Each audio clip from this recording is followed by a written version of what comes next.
If you're like me, you know your mind can be your best or your worst friend. Our mind is an amazing tool that can do incredible things, but our mind can also create problems out of nowhere. Sometimes our mind keeps recommending the same solutions to problems even when they aren't working. I see this pattern play out as individuals try to overcome their anxiety, depression, or even struggles with pornography, using approaches that make sense but aren't very helpful. This podcast will show you how real researchers and clinicians are changing the way we approach mental health and reveal helpful research-supported principles designed to help real people with real problems. My name is Dr. Cameron Staley, and welcome to the Life After Series Radio. Hey everyone, I hope you're all doing well. This is really such a unique time in our world. And it's really stressful. It's overwhelming. We've never gone anything or haven't ever gone through anything like this before. So it's really unique. So the last couple of weeks, I've been going through a pretty major shift myself. I'm working at a university counseling center. We provide therapy to the students in need, and we've been rapidly transitioning to providing that same type of therapy just through online, through video chats, and trying to be creative and to still find ways to connect with folks. So I'm relieved that I'm still able to help people, reach out to them, support them. But I've noticed that it's been very stressful, even for myself. So right now, this is kind of my office, working from home, really different than the space that I'm used to. So even though I enjoy being home, enjoy being around my family, the fact that I've had to transition and learn new technologies and all this is shifting really rapidly is really stressful. And I've noticed as I've checked in with myself periodically throughout the day, I'll notice that my body's tense, that my chest is tight, that I can feel a tension headache just like what I do right now. And I tend to be a lot more relaxed than that. So even though my activities are fairly similar throughout the day, just the pressure and the change and the adjustment and the unknown is quite overwhelming and quite stressful. So my hope today is to share just a few thoughts, some strategies to help you manage this really stressful time during COVID-19, a worldwide pandemic. And that's one thing I do tend to remind myself when I think like, oh, this is really difficult, or this is challenging, or this is really hard, or this seems unfair, that we're not going through this alone. It's not just ourselves or our family, our community, our nation. This is something that humanity is experiencing right now. And sometimes helping step back to see that helps me have some, I guess, a feeling of connection that we are in this together. That this isn't just focused on how can I get as much food for myself or take care of my family, that we are definitely part of a system, that the better we're able to take care of our mental health, our physical health preparations, the more we're able to help those around us. That really in times like this, I recognize that we are in this together, like it or not. And this can be a time where we can really come together and show our best selves. And I've seen a lot of those experiences and stories, which is really encouraging for me.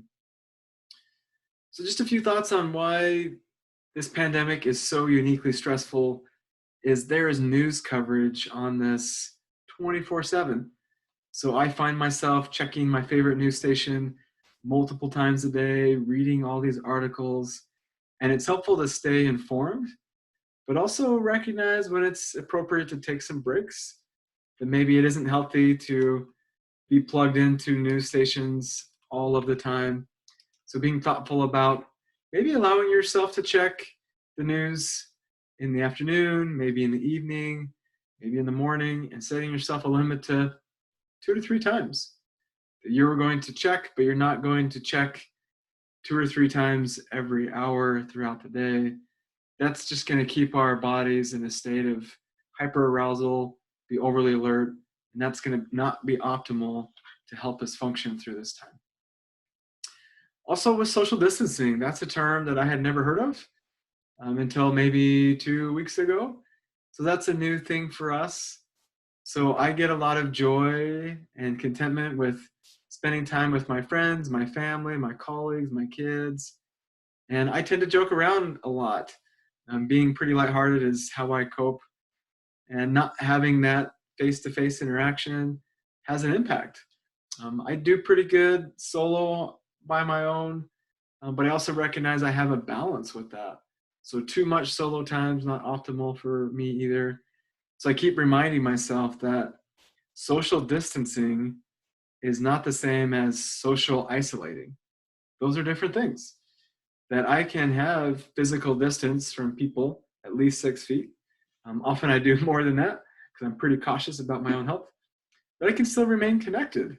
I can still text people, I can still call them. I'm doing a lot more video chats, sending thoughtful messages, responding to more people on social media than I tend to do. I'm not very active on social media, but if somebody shares something meaningful, maybe I take a moment and respond a little bit more. So finding those ways to maintain social connection when our physical connection may be limited at this time. Also, this is a time where it doesn't feel like we have a lot of control. So just yesterday, my state governor issued a stay-at-home order. I don't have control over that, so now I'm home, working from home, still providing counseling online. So when we have a situation where things are unpredictable, they're not in our control, they often produce a lot of feelings of fear, being overwhelmed. So recognizing that, yeah, not all these things are in our control, that there's a lot of unknowns, and reminding ourselves that we really don't know what happens next, and that's okay. Just acknowledging that. But also, as we're doing that, finding a way to maintain our routines. That if we are home from work or home from school, that sometimes it feels like that structure that we're so used to is now gone. Now, what do we do with our time? And I found that continuing or holding to that structure is really helpful for me. So waking up at the same time, maintaining your regular meals. If you were going to school for a certain period of time, I would still plan on setting time to do homework. Or if you're used to going to work from 8 to 5, still maintain that structure. But I've also found that it's helpful to take more breaks than I am used to. My mind's always set up where it's like, be productive, be productive. And that's really fulfilling to me because my work is quite rewarding. I enjoy counseling and I enjoy sharing education around mental health. But also just with the stress, I found it to be a lot more taxing. So I'm not able to go at the same pace that I'm used to, even though I've got a lot more time. So I'm recognizing that where it's like, I've got time, what should I do? And it's like, right now, maybe I am going to take a break, sit down, read a book, watch a show, go on a walk. Maybe I don't have to be productive in this moment, that I need to recharge. So that can be really helpful. Other things that I found is taking perspective. So recognizing that in years, many years from now, we will look back at this time and we will have gotten through it. And you can also look back on times in your past and recognize, I've gone through some really hard things, some really difficult transitions, and I've gotten through them. What were some things that I did that helped me get through that? And what were helpful, safe people in my life that were supportive at that time? Those same strategies that we've used in the past to get through difficult times can apply and be really helpful now. Also, kind of notice our thoughts when we're anxious. My mind always thinks of like worst case scenarios. And I've noticed as I'm walking outside and I pass somebody, I get some fear thoughts like, oh, what if they cough on me and they're going to transmit an infection? And it's like, yeah, that's probably not going to occur. So instead of thinking about worst case scenarios, what if, I tend to think about, what can I do right now that would be helpful? So instead of cowering in fear from that person that's also on a walk, I've noticed like, yeah, what I can do right now is to be kind and say, hey, how are you doing? And I found that instead of just walking by, keeping my head down, I maintain that physical distance, but I can also be a good human and say, hey, how are you doing with this? This is a lot right now, or this is a beautiful day. This is a really nice path to be on. So instead of focusing on what if, what are some things that you can do right now? So things that we know with mental health struggles like depression specifically is often we feel more depressed when we stop engaging activities that we enjoy or we stop spending time with people that we really care about. and social distancing can contribute to more of that withdrawal. So now more than ever, it's really important to maintain connected and to be active. Same thing with anxiety. We tend to get more anxious when we're sedentary, where we're just kind of worrying or ruminating in our thoughts. But physically, we're not very active or engaged in our hobbies or interests.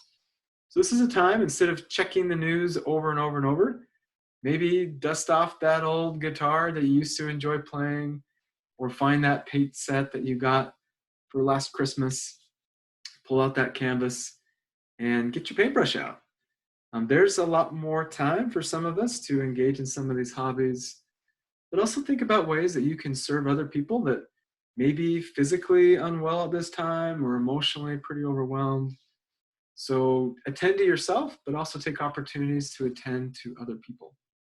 But I found engaging in things that I really enjoy are really helpful right now. So I've been doing a lot of puzzles with my kids. It's really fun because it's just something where our mind can kind of engage on that. We're sitting around the table. There's not a lot of a noise, not a lot of other distractions. And it allows us to joke around, connect, check in with one another. So it's just a nice activity to get us together. And we also enjoy playing a lot of board games. So we try to get a new board game out each night and play those. And that's been really fun. So there are some moments of gratitude, even though there's definitely a lot of chaos and pain and sickness around the world. I'm also grateful for opportunities to slow down a little bit and connect with things and with people that really matter to me. I've also found that I need to be a little more creative in how I exercise, that I'm used to waking up early a few mornings a week, playing basketball with my buddies. And now we are not doing that. Morning basketball is canceled for a while. And that's been my cardio fitness. So it's been a little too chilly to ride my bike outdoors. So I've spent a little more time indoors with my bicycle, but also lifting weights in the basement. And it's difficult to find the best times to do that. But since I'm working at home for more now, there's sometimes I exercise in the morning, sometimes during my lunch break, sometimes before dinner, sometimes later in the evening. I'm recognizing that's going to be pretty necessary. Other times where I am kind of dressed up professionally for counseling work, there's still times where I can do some calf raises, do some stretches, do some lunges, just to kind of break it up because I'm sitting a lot more. I'm used to walking around between offices. So taking the time to take those breaks is really important at this time. So keeping to your schedule, whatever that is, and you may need to pull out a planner where if we're used to going to work or going to school, our schedule may be kind of taken care of for us. But we may need to pull out our phone and put this on a calendar or get a paper and pencil and just sketch out, here's the days of the week, here's the hours of the day. I need to block in times for exercise, for working, for leisure, connecting with friends, preparing meals. All those things we are able to do maybe a little bit better when there's more structure. Right now, it's pretty crucial to set that structure. Also, remembering to have good limits on limiting that screen time, that activity right before bed, so we can maintain that really proper sleep schedule. So the things that are really essential for managing emotions and stress are adequate nutrition and adequate sleep. And often those things go away quickly when our structure is disrupted. So making sure you have those things planned. So one of those things, I don't love to cook. I love to eat, and I don't mind doing the dishes. So I've got a good situation with my partner who loves to cook, doesn't like doing dishes. But at this time, I'm learning to, let's take a little bit more time to enjoy the food preparation process. I've got the time, let's slow down and do that and appreciate that a little bit more as kind of a mindfulness activity. Also, right now, there's been a lot of companies, organizations being really generous, putting a lot of free things online. I noticed Audible has free audiobooks for the next little while. A lot of museums are offering virtual tours. So taking some time to enjoy good music, touring a museum that you'd love to go to. I watched a video today of just some little husky puppies kind of running on a treadmill. And usually I'm like, oh, it's a waste of time. But I actually took the time and just watched it. And it was cute. It was adorable. I didn't get anything done, but it just allowed me to enjoy those moments. Also, I have a dog at home, and that dog loves people, loves affection, loves attention. And often I kind of move past those moments, and now I'm taking those opportunities to be more mindful, present, and enjoy my animal who's not overwhelmed with the pandemic. They're just present and happy to be there. So that's a good example for me. Other things is connecting in nature. So I do enjoy riding my bike outdoors. That seems to be a pretty good thing to do during social distancing, where you can ride with your family or with other people and keep a distance there. So being present with your surroundings, just engaging with that life, the world around you. So even though it does feel pretty scary right now, there's still a lot of beauty out there. So reconnecting with that, getting some fresh air. Also, maintaining the connections with your family and friends. It may be more challenging. I've heard some streaming services are allowing people to watch videos together at the same time, playing video games together. The kind of social media closed groups are really helpful right now. So you have a place to connect. But spending time to call people, talk with people, things are a little bit slower. Still writing messages to one another is really helpful at this time. So checking in about how they're doing, but also having fun together is really important. So for me, I'm always trying to maintain this balance of being cautious and safe, but not kind of fearful and overwhelmed. So I always follow protocols from medical experts, from leaders in my local area. So I'm very cautious in that way. I'm disinfecting door handles left and right, my keyboards, mouse, wherever I go. I'm a lot more cautious than I used to be, but also recognizing doing that in reason. So be cautious, be careful, but also be realistic. That as we are cautious, that we're going to be okay. We're going to get through this. There's going to be an impact. I really feel for all the healthcare workers, those that are in the food industry. Such a meaningful, valuable service serving people in this time. And they're putting themselves at risk. And I am very grateful for them. And so I try to take the time to express that appreciation to them. And also, the other concept I practice is what I call radical acceptance. So I don't always enjoy the situation that I'm in or thoughts that I'm experiencing, but I found that there's sometimes the best way to get through it is to radically accept that this is what's happening in this time. So I always, when I watch like war movies or prison movies, I always think like, oh, I don't ever want to go to prison. I don't ever want to be in a war situation.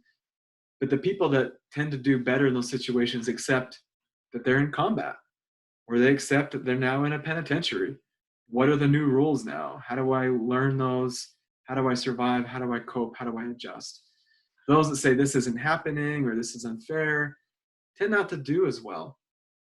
So I'm kind of reminding myself that, yeah, this is happening. My mind wants to tell me like, this isn't happening. Like things are going to be okay tomorrow or in a week, and probably not.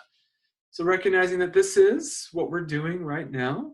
There are new protocols in place, new kind of routines, new adjustments, but also that this is temporary, and that is life. Nothing is static. Life is always dynamic. This pandemic just happened to be really abrupt, really extreme. So there's a lot of new things that are hitting us all at once. And so recognizing that, yeah, accepting the world and reality for what it is going to be really helpful in helping us move forward. So whatever you're thinking and feeling, it's probably real. It's probably valid. What we're going through is a lot. It's unprecedented in our lifetime. So the more we are thoughtful about what we need, taking care of those around us, there can be some really meaningful things that can come out of things as awful as a pandemic. So I wish you all the best. Take care, wash your hands, and be kind to each other as we get through this, and we will. Hey, thanks for listening. Please remember to rate and subscribe. I know you might be facing some issues in your life or know someone who is. Issues like anxiety, challenges in dealing with emotions. or other compulsive behaviors like unwanted pornography. And I know it's tough to talk to people about problems. Difficult to stare those obstacles down that we face in life and to really know how to deal with them. It's hard to know what to say and when to say it. And then when that moment you finally reach out to family and friends happens, sometimes it falls flat. I haven't found many programs teaching effective strategies like mindfulness, how to improve relationships, and ways to address unwanted pornography viewing through research-supported principles. So whether you simply want to help with a problem like unwanted pornography, difficulty responding to emotions, or just want to understand the world of someone struggling with porn a little better, head over to lifeafterpornography.com and get in on the next training. There you'll learn the exact same strategies individuals addicted to pornography used to transform their lives by implementing principles from evidence-based treatment shown effective in research for reducing unwanted pornography viewing. You'll learn the secrets, the myths, the enemies to recovery, and the LAP framework for dealing with unwanted porn viewing that we call WAVE. If that's something that interests you, click the link in the description or just head over to lifeafterpornography.com. I'm Dr. Cameron Staley. See you on the inside.